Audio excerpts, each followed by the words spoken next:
नमस्कार दोस्तों, कैसे हैं आप लोग। Australia Japan sign historic defence pact. यहाँ पे ऑस्ट्रेलिया और जापान के बीच में एक डिफेंस पैक्ट हुआ है। अब आप समझोगे सर कि ये डिफेंस पैक्ट का क्या मतलब है, क्योंकि अगर आप ऑस्ट्रेलिया और जापान की बात करो तो इंडिया ऑस्ट्रेलिया का 2+2 मैकेनिज्म ऑलरेडी ऑन है और इंडिया जापान का 2+2 मैकेनिज्म ऑनली ऑन है। आप बोलोगे 2+2 मैकेनिज्म क्या होता है कि भाई ऑस्ट्रेलिया के डिफेंस मिनिस्टर और फॉरेन मिनिस्टर और इंडिया के डिफेंस मिनिस्टर और फॉरेन मिनिस्टर डायरेक्टली एक दूसरे के साथ इंगेज करते हैं। And same goes for India and Japan.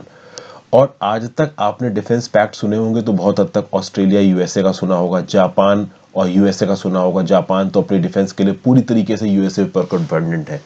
तो अब ऑस्ट्रेलिया और जापान का ये हिस्टोरिक डिफेंस पैक्ट का क्या मतलब है। देखिए, मतलब केवल एक है, इंडो पैसिफिक के रीजन पे सेल्फ रिलायंस को बढ़ाना। यहाँ पे जापान और ऑस्ट्रेलिया ने जो फॉर्मली साइन किया है ना, इस पैक्ट को बोला जा रहा है रेसिप्रोकल एक्सेस एग्रीमेंट, जिसके चलते एक ऐसा डिफेंस कोऑपरेशन फ्रेमवर्क बनाया जा रहा है इन दोनों कंट्रीज के बीच में कि दोनों कंट्रीज अपने ट्रूप्स को एक दूसरे की कंट्री में स्टेशन कर सकते हैं, जॉइंट प्रकार से ट्रेनिंग एक्सरसाइजेस कंडक्ट करवा सकते हैं, डिजास्टर सपोर्ट में एक दूसरे की मदद कर सकते हैं। तो कल की डेट में जापान में मान लीजिए कोई अर्थक्वेक आ जाता है तो कोई बहुत आश्चर्य की बात नहीं होगी कि जो ऑस्ट्रेलियन फोर्सेस जापान में स्टेशन होंगी वो तुरंत डिजास्टर मिटिगेशन में लग जाए। और धीरे धीरे ये जो सिक्योरिटी इंगेजमेंट है इसको आगे बढ़ाया जाएगा।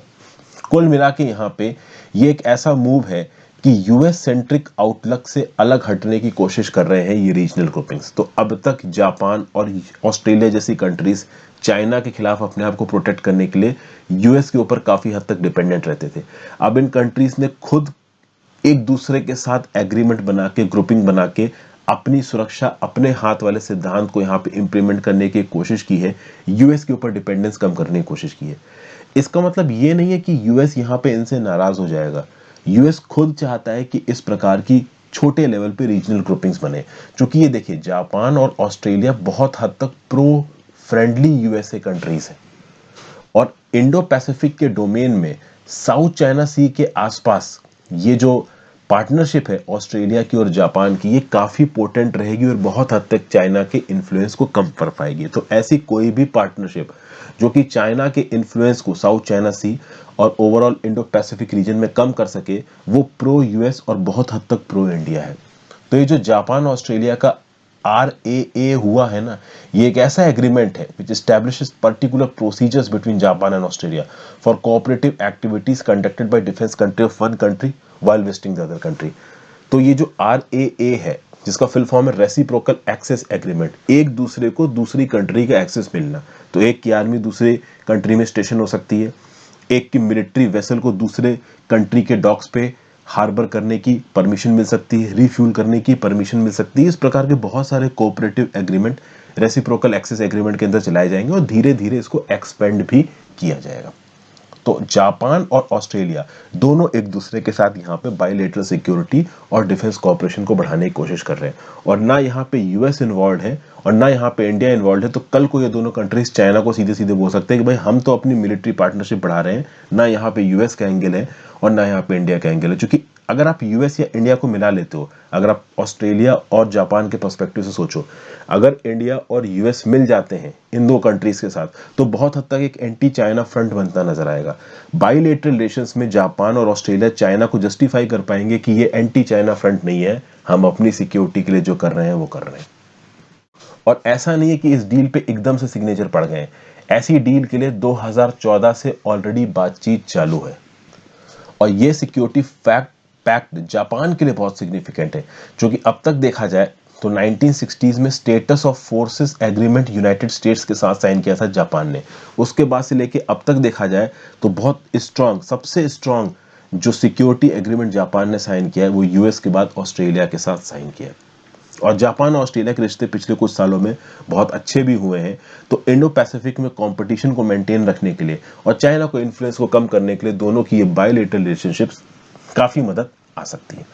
ऑब्वियसली बात है, दोनों कंट्रीज के अंदर चाइना के असर्टिवनेस के प्रति भी कुछ इश्यूज हैं। ओवरऑल साउथ चाइना सी में, ईस्ट चाइना सी में जो चाइना अपनी मोनोपोलिस्टिक एक्टिविटीज चलाने की कोशिश करता है, इससे ऑस्ट्रेलिया भी कंसर्न है, बहुत हद तक जापान भी कंसर्न है। जापान चाइना के ऑलरेडी बहुत से पेंडिंग डिस्प्यूट्स हैं, जैसे सेनकाकू आइलैंड, डायू आइलैंड जिसको बोलता है चाइना, ये सेनकाकू डायू आइलैंड को लेकर जापान और चाइना के बीच में डिस्प्यूट चल रहा है। चाइना ऑस्ट्रेलिया के भी अपने खुद के डिस्प्यूट्स हैं। ऑस्ट्रेलिया ने जब ओपनली बोला कि कोविड-19 की इंक्वायरी की जाए इसके ओरिजिन्स पे, तो चाइना ऑस्ट्रेलिया से नाराज हो गया और चाइना ने ऑस्ट्रेलिया के ऊपर बहुत सारे सैंक्शंस लगा दिए। उसके बाद भी यहाँ पे ऑस्ट्रेलिया बच डाउन नहीं किया, झुका नहीं। हालांकि मैं आपको ये बता दूं कि जापान के चाइना के साथ और ना ही ऑस्ट्रेलिया के चाइना के साथ पूरी तरीके से रिश्ते खत्म हुए हैं। जापान कंस्ट्रक्टिवली इंगेज कर रहा है चाइना के साथ। इनफैक्ट एक मिलिट्री हॉटलाइन खोली है जापान ने चाइना के साथ, ताकि आगे आने वाले समय में कोई भी एस्केलेशन ना हो, ठीक है ना, किसी भी प्रकार की मिलिट्री झड़प ना हो। ऑस्ट्रेलिया भी चाइना के साथ टॉक्स रिज्यूम कर रहा है। हालांकि प्राइम मिनिस्टर मतलब प्रीमियर लेवल टॉक्स, ऑस्ट्रेलिया के प्राइम मिनिस्टर और चाइना के प्रेसिडेंट एक दूसरे के साथ इंगेज करें, ऐसा यहाँ पे नहीं हो पा रहा है। चाइना का जो रिएक्शन है यहाँ पे RAA की तरफ, जापान और ऑस्ट्रेलिया के इस मिलिट्री एग्रीमेंट की तरफ, वो एम्बिवेलेंट से निगेटिव की तरफ है। यहाँ पे चाइना ऑब्वियस सी बात है कह रहा है कि जो बाकी कंट्रीज हैं वो एक प्रकार की एंटी चाइना ग्रुपिंग बना रहे हैं। ऑस्ट्रेलिया जापान पहले इस बात को क्लियर कर चुके हैं कि ना यहाँ पे US है ना यहाँ पे इंडिया है, तो ये कोई भी एंटी चाइना ग्रुपिंग नहीं है, हम अपने सिक्योरिटी कंसर्न से जो कर रहे हैं वो कर रहे हैं। इंडिया के पर्सपेक्टिव में देखा जाए तो देखिए, अगले कुछ 5-10 सालों की बात की जाए तो इस पर्सपेक्टिव से तो ये जो जापान और ऑस्ट्रेलिया की RAA मिलिट्री एग्रीमेंट हुआ है ना, ये बहुत हद तक प्रो इंडिया है, क्योंकि इंडो पैसिफिक के एरेना में कोई भी ऐसी ताकत जो चाइना की ओवर कॉशियस और ओवर मिलिट्रिस्टिक अप्रोच को चेक में ला सके, कंट्रोल कर सके, चाइना के काउंटर की तरह काम कर सके, वो बहुत हद तक प्रो इंडिया माना जाएगा। लेकिन अब आपको ये भी समझना पड़ेगा कि लॉन्ग टर्म में ना ही न्यू दिल्ली इन पर्टिकुलर अरेंजमेंट्स के ऊपर डिपेंड कर सकता है, और धीरे धीरे नई दिल्ली मतलब इंडिया की खुद की नेवल पावर बढ़ेगी, मिलिट्री पावर बढ़ेगी। तो आज की डेट में चाइना जितना एम्बिशियस हो रहा है, वो इंडियन ओशन के बहुत सारे कंट्रीज जैसे कि मालदीव्स, श्रीलंका, इन सब के साथ रिश्ते बना रहा है। कल की डेट में हो सकता है कि आज से 15, 20, 25 साल बाद इंडिया की जो इकोनॉमिक पावर है, इंडिया की जो मिलिट्री नेवल पावर है, वो इतनी स्ट्रांग हो जाए कि हम भी इंडो पैसिफिक में बहुत सारे मिलिट्री बेसिस को स्टैब्लिश करें। तो जब हम मिलिट्रीली हमारी नेवी बहुत ज्यादा स्ट्रांग हो जाएगी ना, तब इस प्रकार के जो बाइलेटरल एग्रीमेंट्स हैं वो इंडिया के लिए भी प्रॉब्लम बन सकते हैं, जैसे आज की डेट में वो चाइना के लिए प्रॉब्लम बन रहे हैं। आज की डेट में हमारी नेवी उतनी ज्यादा बड़ी नहीं है, हमारे इतने एक्स्ट्राऑर्डिनरी नेवल एसेट्स नहीं है दुनिया भर की कंट्रीज में, लेकिन कल जब हम इस प्रकार के नेवल एसेट्स बनाएंगे तो इस प्रकार के जापान ऑस्ट्रेलिया के बाइलेटरल नेवल टाइज हमें प्रॉब्लम दे सकते हैं।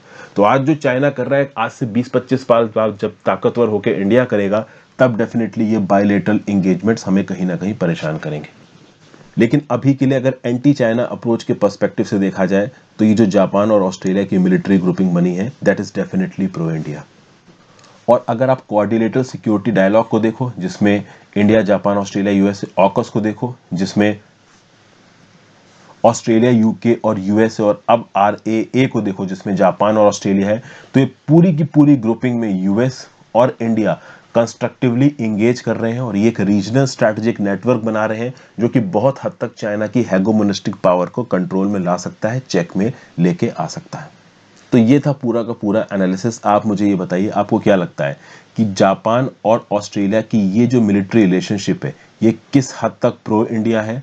लॉन्ग टर्म में इस मिलिट्री रिलेशनशिप का इंडिया के इन्फ्लुएंस पे क्या इंपैक्ट पड़ सकता है? चाइना की नेवल पावर को ये दो कंट्रीज किस हद तक कंटेन कर सकती हैं? इसके बारे में आपका अगर कोई व्यू पॉइंट है तो डेफिनेटली नीचे कमेंट बॉक्स में बताइए। हैव अ ग्रेट डिफरेंस, पढ़ते रहिए और आप अपने व्यू पॉइंट नीचे कमेंट बॉक्स में जरूर शेयर करें। Good bye.